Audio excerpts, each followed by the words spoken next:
दिल हमारा लागे ओ साथी रे तेरे बिना भी क्या जीना ओ तेरे बिना भी क्या जीना ओ साथी रे तेरे बिना भी क्या जीना ओ तेरे बिना भी क्या जीना अखियां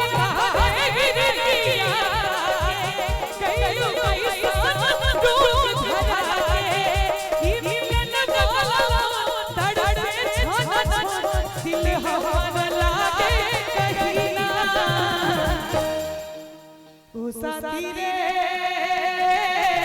तेरे बिना भी क्या जीना ओ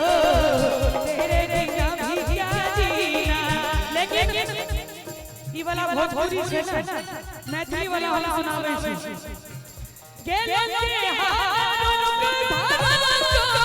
नो रे हर नीले तड़ड़ी छोड़े दिल हमर कब के बिछड़े हुए आज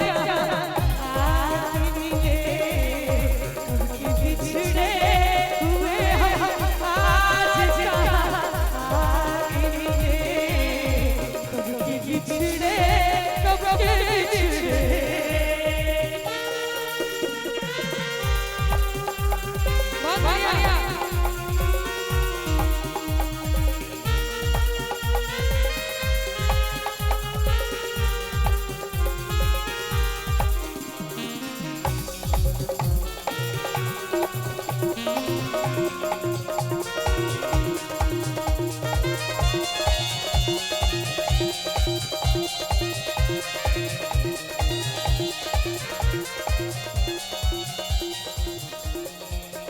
कोई सतना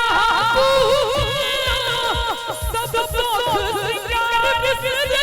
लो अब गगन बिना जिन रहे बेवफा दगा के लो अंत में कहै छै राधे गुरु चरण जल्दी हो मिलन दर्द का कटती जीवन कब के बिछड़े हुए आज कहाँ के लिए कब के बिछड़े